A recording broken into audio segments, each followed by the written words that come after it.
youths, like some of us, who'd like to venture into that business. Okay. Yes, and finally, I can see somebody called Jagi here. She's your namesake.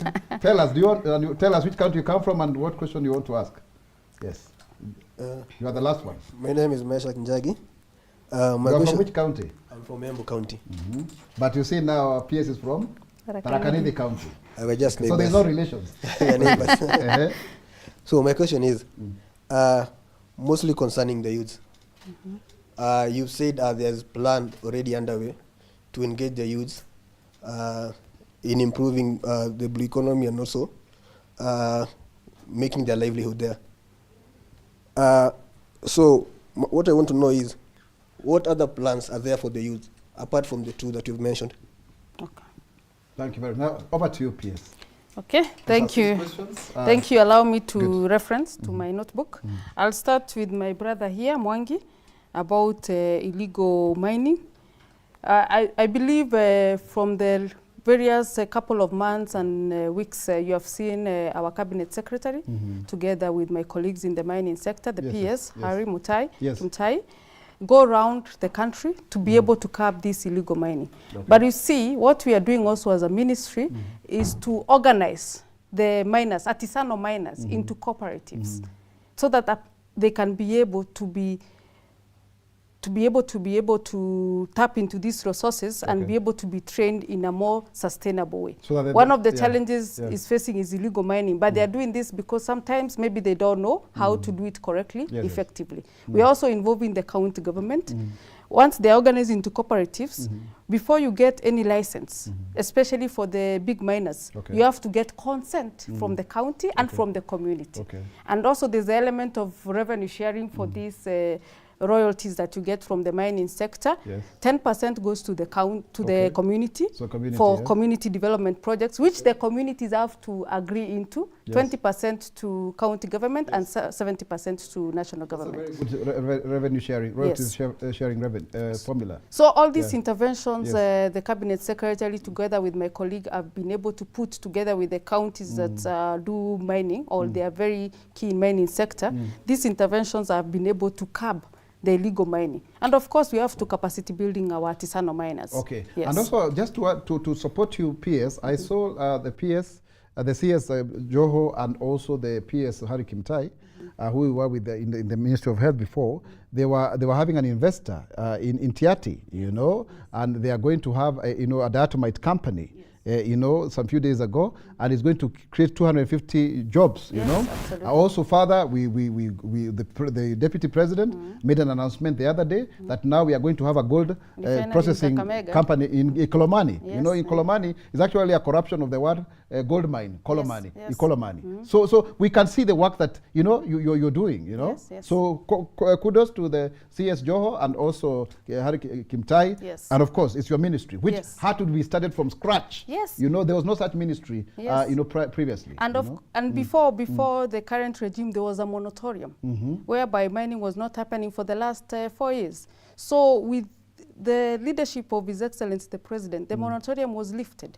So the CS, as you said it very clearly, and the PS, they are very key interventions. We have identified 14 strategic minerals, coltan and the likes, lithium and copper, even copper. So these interventions are the ones that are going to attract investors into the country. So PS, that's okay. Now, if you can run within a minute I'll go to the interventions about our resources being... in 1 minute or so? Yes, our resources being rooted, or rather there's illegal fishing, especially in the deep sea. What we have done, we have invested in patrol boats. We were able to get 6 patrol boats worth 350 million. And we have a vessel monitoring system to curb IUU. The center, the Monitoring, Surveillance and Control Center, is based in Mombasa, and it's also in Lake Victoria. We work closely with Coast Guard, Kenya Fisheries Service, and other security agencies to ensure that we curb illegal fishing, especially in our waters. I'll go to Jordi Juston about Livanzoya and the dam fish farming. Our ministry, we have been able also to come up with... So, PS, I'm to be told that you summarize because of time. Let me summarize, yes. So for the dam, the stocking of the dam, we have come up with a stocking density plan, which we'll be able to implement. That will be able to guide on how we're going to stock the dams.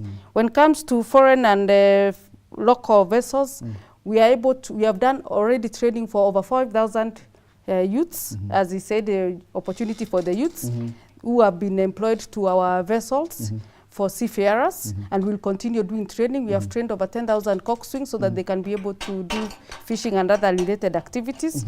When it comes to technology, I want to commend my brother Rono, who has said what are the interventions. We are doing a lot of technology interventions with our marine institutes. We are doing a lot of bioprospecting, whereby we use the products from the deep sea to do pharmaceutical and makeup products.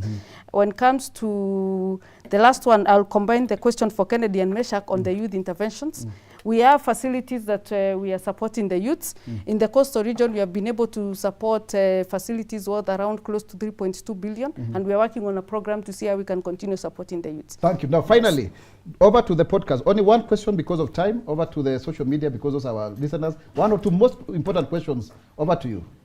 Question number one comes from Mustafa Mohammed from Kilifi. Is asking, how is the ministry ensuring that the safety of Kenya waters? Question number two from Facebook is asking, is the ministry... What's the name of the person on Facebook? This is Twitter. It's Mustafa Mohammed from Twitter. Okay. Question from Facebook is calling himself Fisherman 001. Okay. He's asking, is the ministry involved in improving transport for fisheries value chains? Then from TikTok, we have someone called Atieno Gertrude. Are there projects targeting inland fisheries and aquaculture? Finally, on Facebook, there is Hilary Kiprono asking what steps are being taken to ensure the aquaculture system, ecosystem is protected. So in a nutshell, PS, answer that and give us our closing remarks. So in a nutshell, to answer my friends in the social media platform, 001, there's Mustafa, there's Atieno. As I said earlier, to ensure that we protect our waters, I talked about the Monitoring, Control and Surveillance Center, and we have patrol boats. We work very closely with the other security agencies to patrol our waters. We have vessel monitoring systems. We have electronic monitoring system in our vessels, and also we are going a step further. We are developing search and rescue centers across the inland waters and across the coast. One is being developed in Kisumu, the largest center.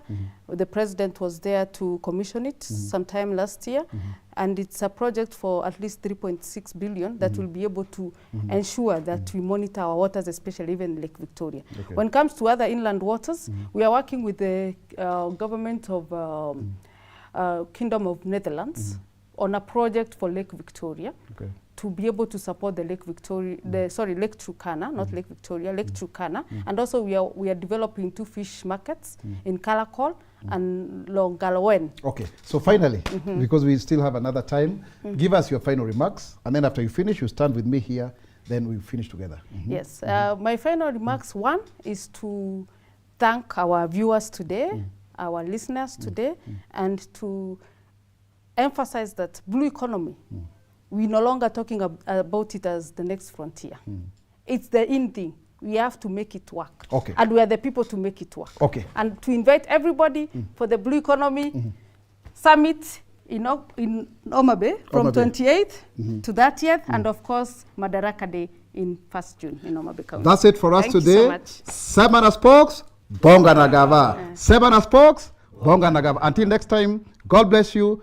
Kenya itainuka, Kenya itasimama, Kenya itanawiri kwa umoja na uzalendo. Mimi ni Mkenya mzalendo. Je, wewe? Mimi ni Mkenya mzalendo daima. Thank you. Thank you, Maura.